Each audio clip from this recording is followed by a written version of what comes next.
Thank you so much for considering me and inviting me. I really appreciate that. Yeah, absolutely. I love your backstory. So I'm looking forward to getting into it.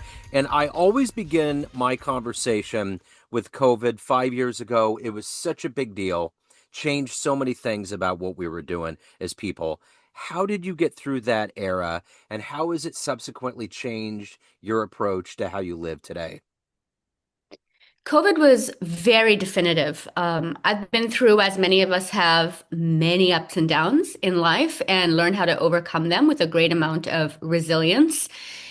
During COVID, I discovered various things about my now ex-husband during quarantine. And it was really about, it started with understanding fatality, right? We start thinking about our lives and the ends of our lives at some point. And I have a son. He's 20 now, so he would have been 15, 16 then. It became really important to think about how to leave a legacy behind for him. So, in the crafting of making sure that I channeled my in my money to him, my finances, my assets, I discovered certain things that were very unsavory on the other side. And I was also working a full-time job. I was the global head of insights at HP. And we were, of course, going through a fair amount of transformation, digital transformation. And this sort of layered on top of that. And I will say that that was a very, very major shift where the ground felt really firm beneath me and it disappeared in more ways than one. And that was about not only quarantining within the environment we had to quarantine. I started quarantining myself, if you will. And it didn't help that our kitchen ceiling started falling through at the same time. Oh, no. So we had to double quarantine and triple quarantine. Oh, no. It was quite a mess. So I would say it was a ground shifting and ground breaking time for me. So let's get into what you do on a daily basis. You're a founder. There's so many things. You're transforming people's lives. But if I put you in front of a bunch of kids, like say 11, 12 years old at a grade school and it's career day, and one of the kids wants a synopsis of what you do on a daily basis, how do you answer them? I've heard you ask this question a few times and I love it. It's the mom test, Yeah, right? It's yeah, that question. I think it comes down to I help strong women become stronger. yeah, I don't like to call myself a coach. I'm not sure I deserve or warrant that title, but I am, I'd say, a strategic advisor and counsel to a woman's most empowering self. yeah. And I help to bring that out. I want to say that's to make her superwoman, but that has so many other connotations around productivity and overdoing everything that I can't use it. Yeah. But to me, making every woman the most empowering woman she can be, not empowered by, but empowering of herself as well as for others. I've met so many women like that. I've seen so much potential inside women and so much to give to the world and how they see their potential. I just want to unlock it. I want to unlock it, and that's what I do. I've interviewed a lot of people that are in your line of work that help women find their way, their superpower, their way. And I'm wondering because there's all these different niches you can go into. But I think at the end of the day, women are expected to do all of these things. There's so many marionette strings.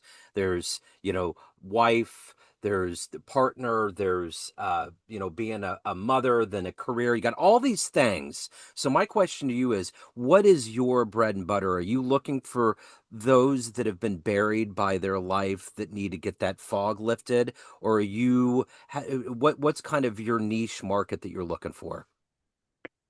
I'm the activator. Okay. So I like to say if you're restless, you're ready. You're ready to join my program, which is Design Your Next, which I've just fashioned this year and just run a pilot, which was an absolutely amazing experience of transformation for the women who were in I keep small cohorts. So that's it. I am an activator, which means I will inspire and help craft and find a way for you to find your purpose, but to narrate it, to articulate it in a way that continues to fuel you, energize you, and then take that into execution. I've been heads of departments in advertising agencies and in the corporate world for, 20 years plus in various roles, and four times in a head of department. I don't go to just mindset is important.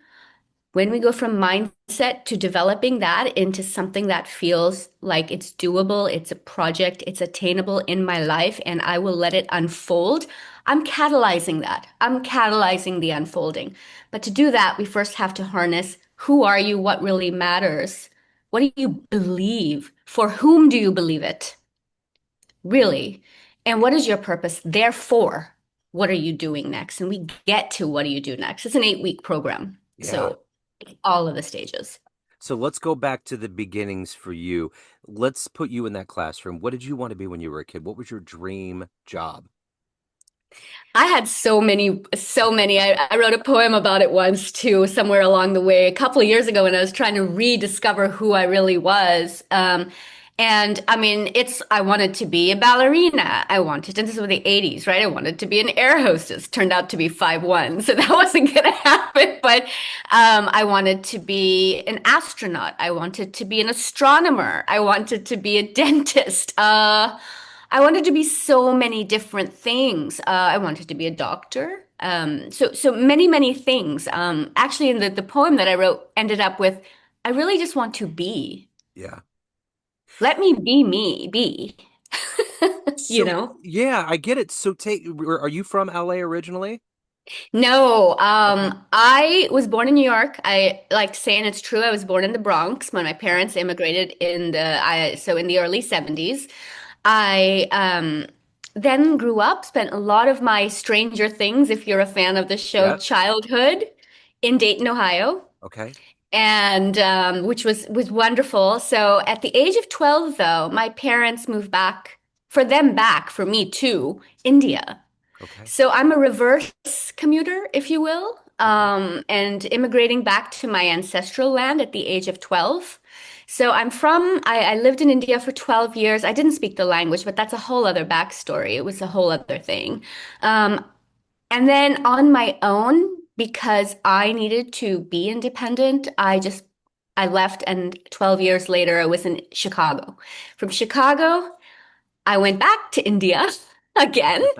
So New Delhi, Yeah. New Delhi to Boston, Boston to San Diego, San Diego to Los Angeles. So the question is, if I am I from? I've spent most of my life in the Midwest, Okay.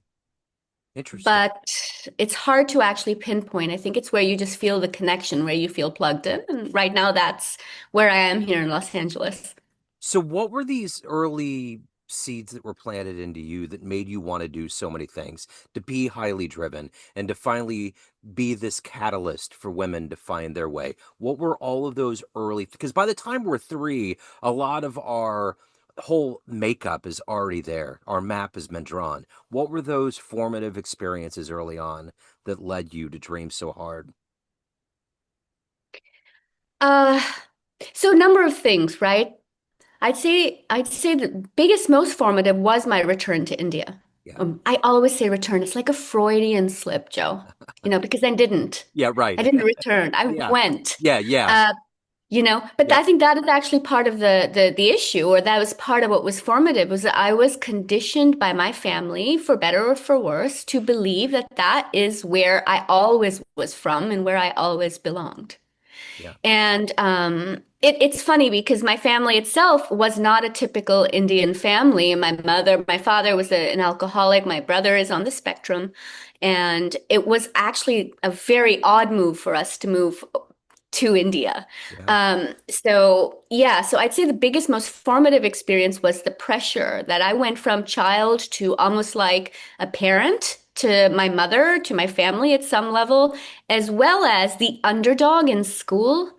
I was laughed at, bullied, because I was different from everybody else. We're talking about pre-privatized India. So this was before there was a McDonald's, right? So Yeah. uh, yeah. So those experiences really, really, And that and legacy, seeing my grandmother, seeing my mother, seeing how women are treated, especially what I saw in India.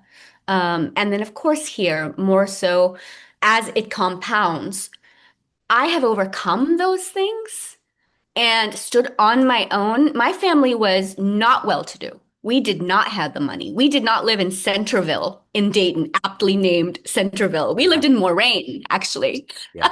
It's very well metaphored here. But I was always the underdog and I couldn't stand it. Nobody puts me down, Yeah. right? Yes. So I will try to fit in and there will be a boundary, after which I will stand up really strong and I will take my own decision, which is how I have lived my life. So my son's on the spectrum. He's 21. And you had mentioned your brother. That would have to accelerate your maturity and growth too, because that's a whole different level of seeing. I almost see it as Stranger Things when they went into the upside down world. I feel like that's what we all experience, and that the rest of the world just kind of looks in like, what's going on? It's not something you understand until you're there. And I don't say it in any way other than being um, it's a very positive reflection because it's a different Mhm. way. Did that change the way that you view the world? Yes and no. I think we were all just, when we were we didn't know what it was, right? Yeah. And actually, I would say that my father was on it too. Okay. And, when we're talking about, still functioning in terms of everyday, what's the right word for it? But, uh, neurotypical, Yeah. right? So I saw it in my father growing up as well, but we couldn't name it and we didn't know what it was. So for me, the upside down was watching my family or my mother try to figure out how to tend to him. And his impact on me was actually more kind of fun. I mean, he was the meme maker before there were memes. He would have funny things to say, and all of us kids loved what he had to say. So we would follow his sort of lead on those things. So I discovered his world a little bit that way, but I was so preoccupied with figuring out how to swim myself Yeah. that he became actually not so deeply connected to me in terms of how I looked after him or thought about him. We wanted to normalize everything, Yeah. right? Especially in India. In India, it was a total backward situation. I mean, nobody knew anything. I mean, in humanity there, I mean, it's enough for people just to survive, let alone those who are not on the typified path, right? Yeah. So who's been your inspiration? Who's been your hero in your life to find your way to get to this point personally and professionally? It's hard because I don't have heroes. Yeah. Um, you know, because I've been asked this question before, and I've asked it of other women because I interview women every now and then to tell their stories, and I can't think of a hero per se. I feel like over as I've evolved over time, I've absorbed a lot from great people, from greatness, from but actually if I peel it back and say if I had to name one person, I would say my grandmother. Yeah. uh, my grandmother, because I've seen what she had to go through, and she was the kindest, sweetest woman growing up in pre-independence India, and then under the thumb of a very hefty mother-in-law, and I'd say matriarchal patriarchy, um, where girls were and daughters-in-laws weren't treated well. Yeah. And that woman taught me to speak Hindi. She taught me the language. Wow. She helped me survive in those early days in India.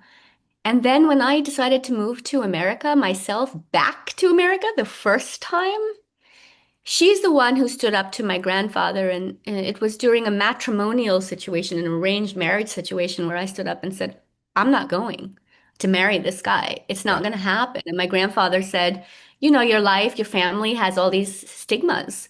Like your father's an alcoholic, your parents are separated, your brother's like, what are you expecting? And I'm like, I'm out. Like, I can't do this. Yeah. And my grandmother stood up and she said something very Punjabi, which is it's a state in India. It's culture, it's culture. And she just looked at him and said, you put a frog in front of a princess. Do you think that's okay? Like, and it was so funny because she didn't say things, right? And so I'd say she's my hero because I think you see something inherent through the lens of woman to woman or human to human. She knew. And he just said, okay, fine. She wants to go, go. So I went with nothing. I came to Chicago with $1,000 from my dowry. And my mom, I hate to say this because I do love my mother. She said, you'll be flipping burgers and coming back. And I landed and I found my way. Everything I've done, right, is 100% me. I've been through two divorces. It's still me. I haven't taken a dime from anybody, Yeah. right? She's my hero. So if you could meet one inspirational force on the planet right now, anybody that you find their journey to be fascinating, that you could spend some time with them, maybe it might help you on your journey. Is there anyone on the planet you would love to meet and spend some time with? I had a hard time thinking of this when I heard you ask other people. I mean, it can be a ghost too. It can be somebody that's not around anymore. Um, my father. Yeah. Yeah. I would love to spend some time with my father. I believe that he died. He died in tragic, I would say, circumstances, and I never saw him, and I'd cut him out of my life. So I like that you say ghosts because, in fact, I was talking to someone at some event the other day. She's an intuitive healer, and I said, you know, that's the one person I would like to talk to again. And she said, I see a man behind you, and I freaked out. I was like, Wow. oh my God, freaked me out completely.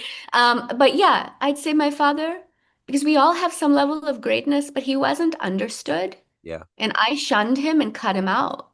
But that's because I didn't understand, and I had to look after myself. Yeah.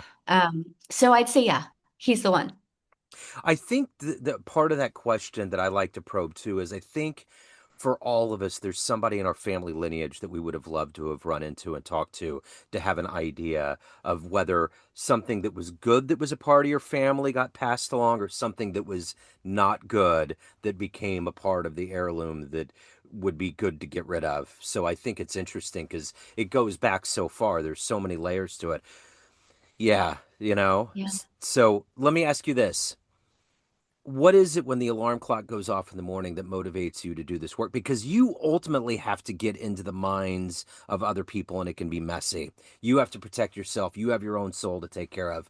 What gets you up every day to do this at a high level and to protect your life and your family and what you're doing? What is that energy every day? I'd say it goes back to what we've been talking about. It's this legacy of me seeing I get so on my soapbox and so fired up when it comes to seeing women who have potential who are held back or who are holding themselves back, which is more of what it is.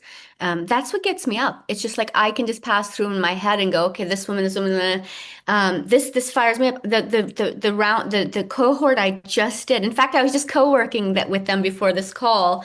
My founding cohort for Design Your Next. I mean, right now, because I know one of your questions too is who are you proud of? I am so friggin' proud of them. Yeah.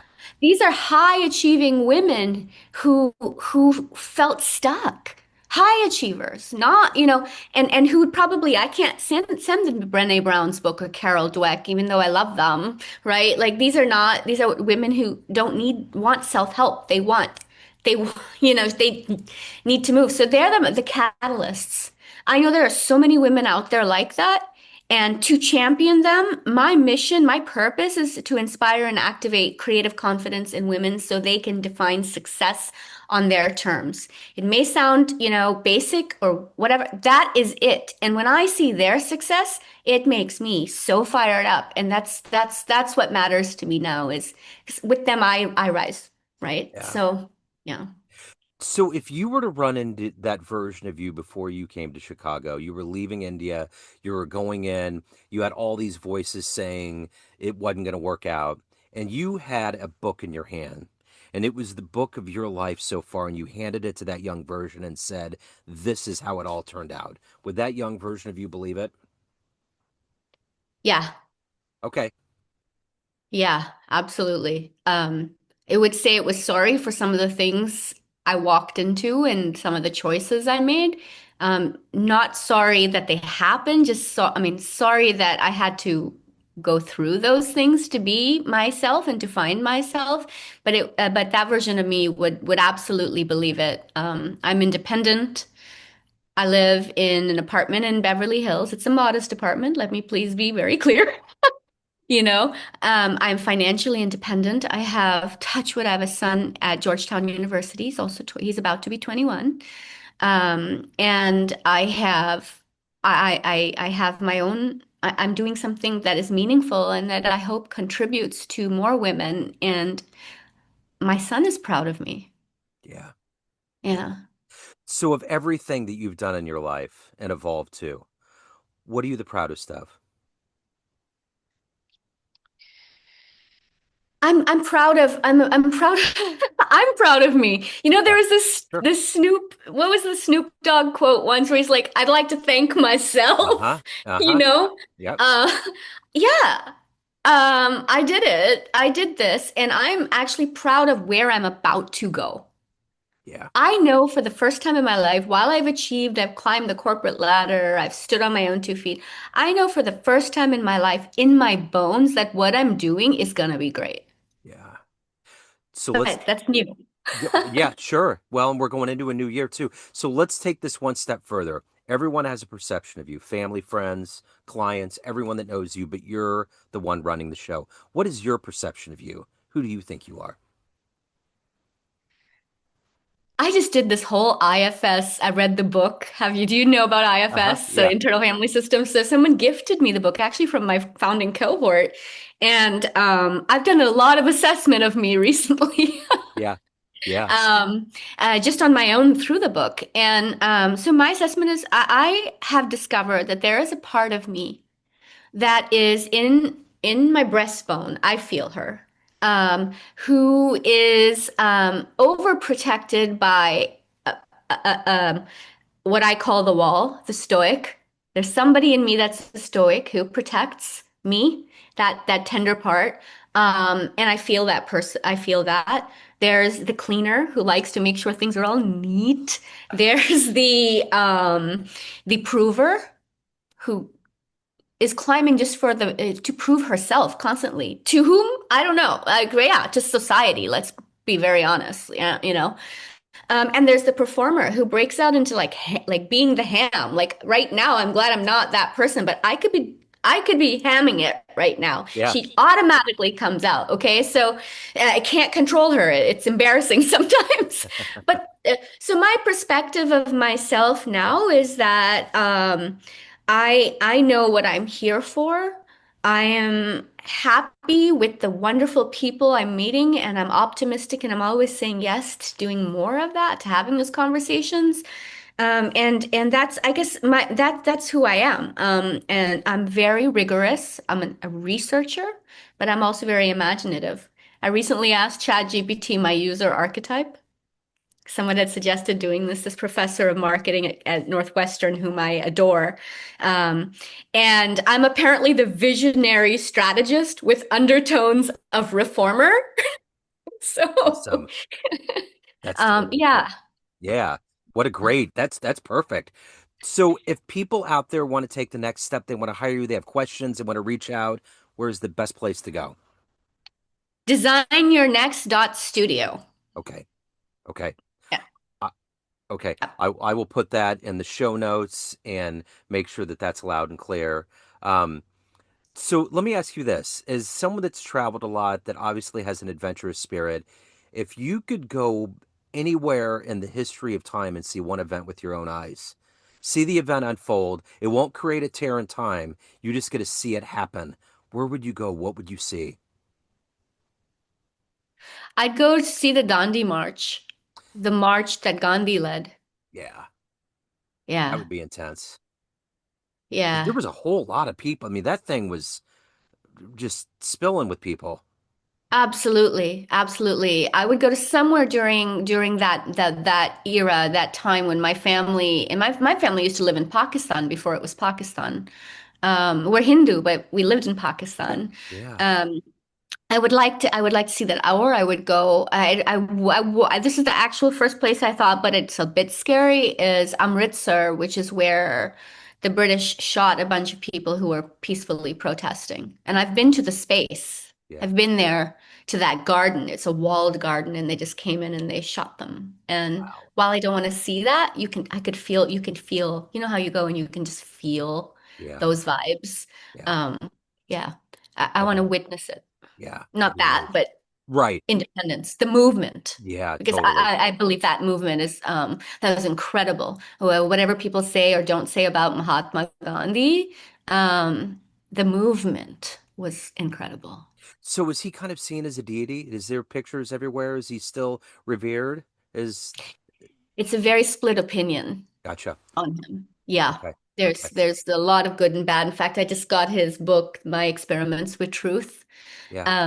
And because I would like to start understanding for myself. But people say, you know, it's the people with the extremists. There was a group in India that actually fought with violence for independence. So they're like, oh no, they are the ones who did it. And then they're like, no, Gandhi's the one who did it. And then there's connotations about Gandhi that are unsafe, like not so nice Gotcha. about his personal life. I think that's part of the issue. And then some people blame him for the split in the country between India and Pakistan, or you know, et cetera, et cetera. So Interesting. I love biographies. I'm going to have to pick his up. I would love to look into his life to see how it evolved yeah. to where he was such a movement leader. Um, this has been wonderful. I will put links in the show notes. It was so great to meet you. Have a wonderful 2026. Thank you so much. You too, and thank you so much again for inviting me to be featured. I It's been a really joy. appreciate it. You bet. Thank Thank you. you.